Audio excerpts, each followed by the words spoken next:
সারাদিন আমাকে একটা শর্ট একটা সিকোয়েন্সে ঢুকাইছে না ঢুকাইলে নাই। সাইড হিরো ছিল, নায়িকা ছিল, তাদের পিছনে পিছনে আমি ব্যাগ টানতাম। কোনো কন্টেন্ট নিয়ে ভাইরাল হয়নি। এখন কি আর ছবি তুলবো, আমার তো ক্যামেরার সামনে নেই। এই রাগ করছি এই কথাটা বলেই আমি ভাইরাল হয়ে গেছি। রিয়েলি কবিরাজ না, আমি একজন অভিনেতা প্লাস আমি মিডিয়াতে কাজ করি, ছোট একজন ক্ষুদ্র শিল্পী হিসেবে দাবি করি। তো আমিও এরকম প্রতারণার শিকারে পড়ছিলাম। হাতটা দেখে রাগ করলি, এই রাগ করছি এই কথাটা বলেই আমি ভাইরাল হয়ে গেছি। তো আসলে আমি কন্টেন্ট ক্রিয়েটর, আমি অনেকদিন ধরে এই কন্টেন্ট ক্রিয়েটর আমি এটার সাথে যুক্ত। এই মানে আমি শুটিং দিয়ে ওই ছেলেটা যাইতেছে, পরে আমাকে বললো মামা। আমি বললাম কি?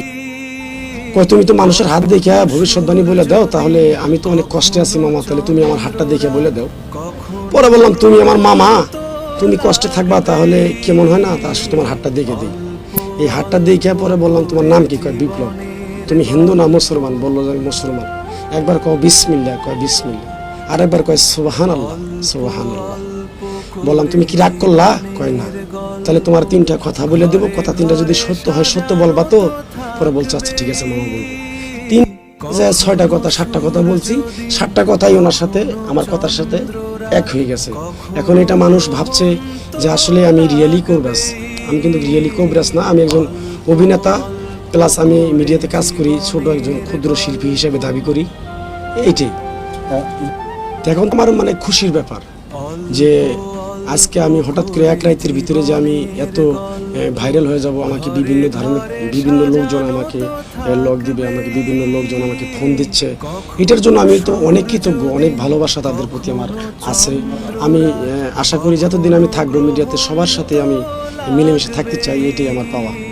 না, এই ঘটনা অবশ্যই আছে। যখন আমি মানে প্রথম কাজ করি, যখন আমি চলাফেরা করি, তখন তো আমি মানুষের ব্যাগ টানতাম। যে হিরো ছিল, যে সাইড হিরো ছিল, নায়িকা ছিল, তাদের পিছনে পিছনে আমি ব্যাগ টানতাম। সারাদিনে আমাকে একটা শর্ট একটা সিকোয়েন্সে ঢুকাইছে না ঢুকাইলে নাই।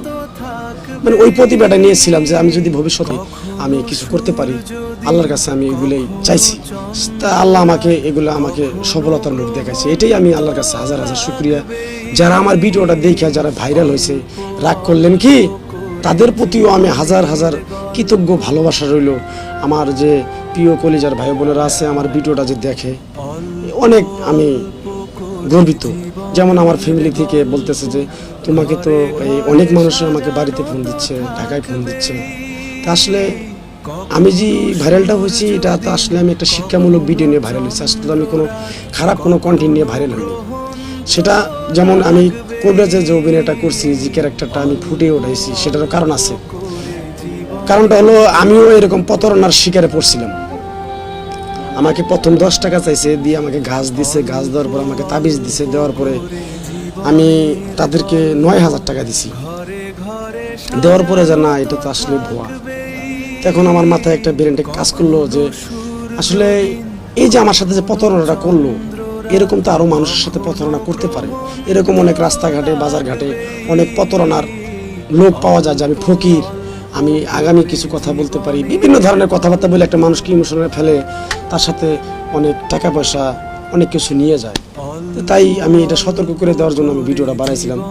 যে আসলে আমার কপালে ছিল আমি যে এই ভিডিওতে ভাইরাল হবে। এর চেয়ে বড় বড় ভিডিও আমি দিছি, ভিউ হয়েছে, কিন্তু আমি এরকম সাড়া পাইনি।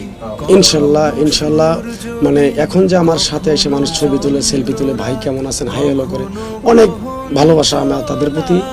আর যখন আমার হিরো, আমার যার সাথে কাজ করছি, তখন কি আর ছবি তুলবো, আমার তো ক্যামেরার সামনে নেই।